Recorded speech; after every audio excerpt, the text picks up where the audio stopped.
Welcome back to the lecture on propaganda.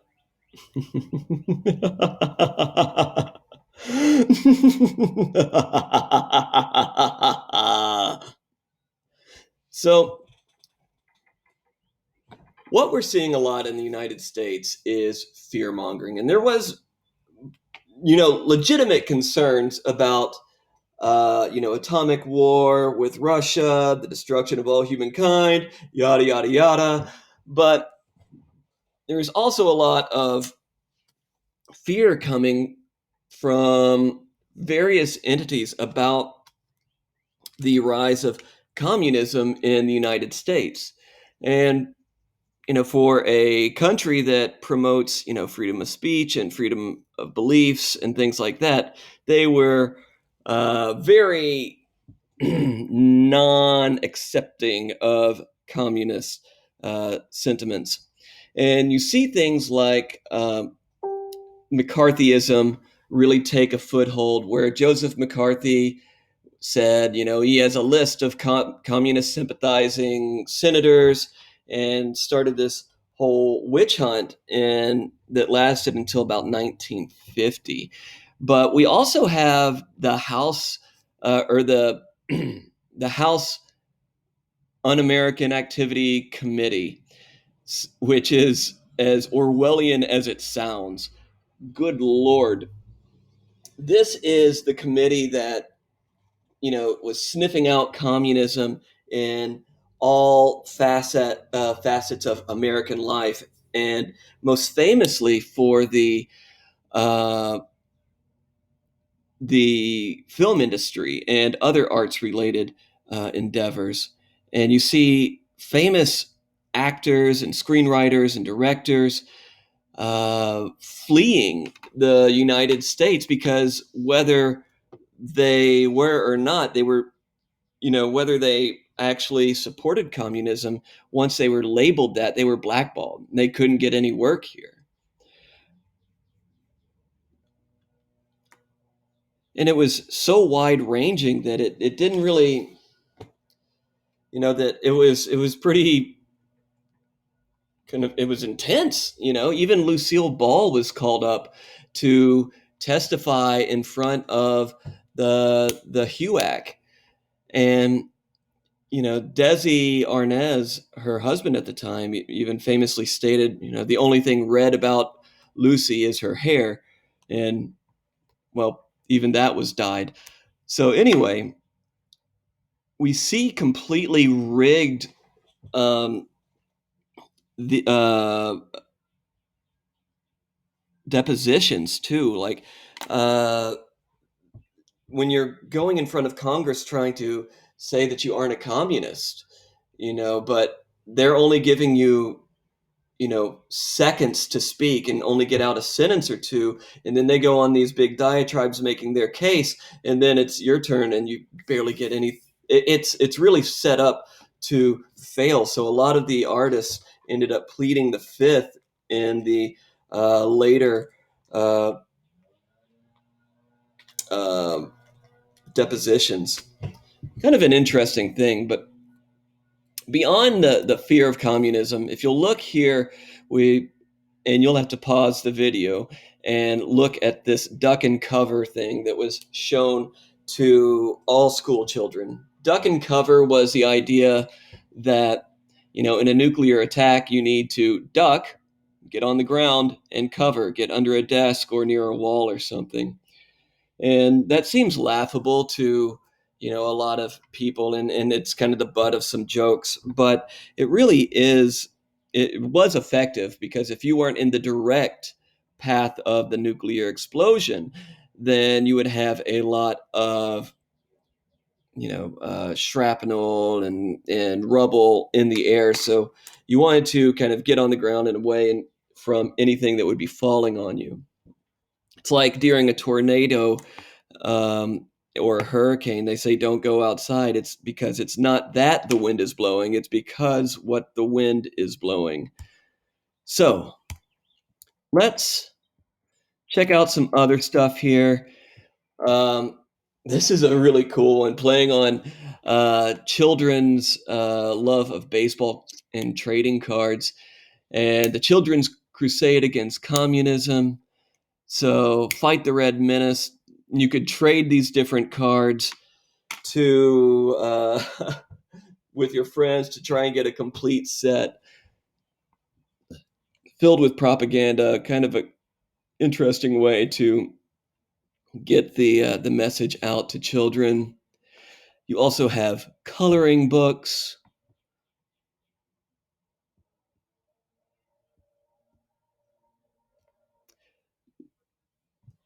movies.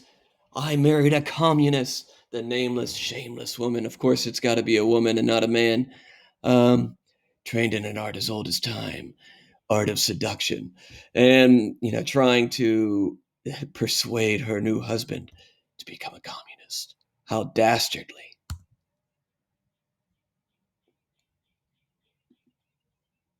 We see more traditional posters and flyers. And here's an interesting one.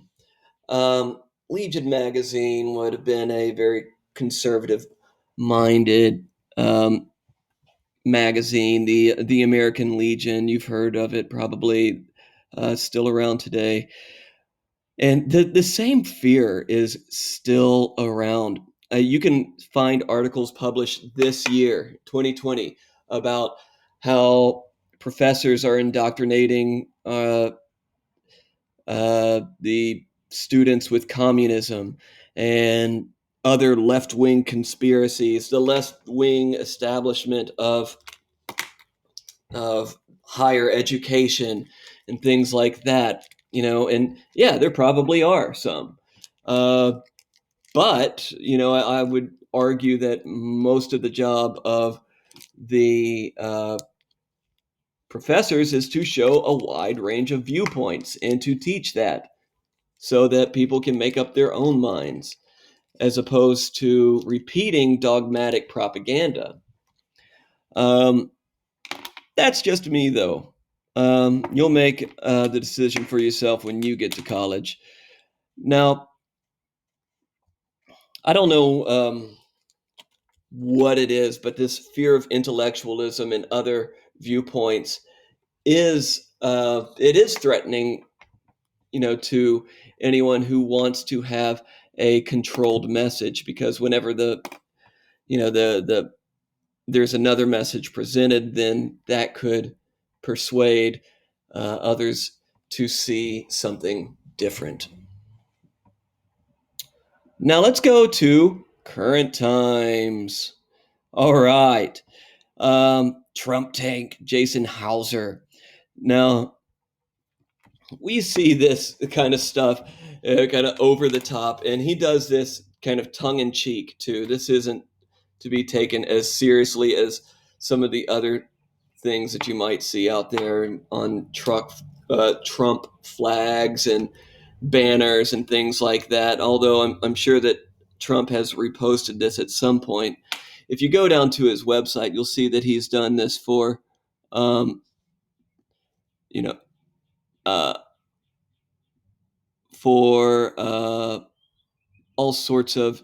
Oh, that isn't his website, but he's done this for other um, presidents as well, and these like hyper patriotic things. If you click on the link down here, this is a really funny one.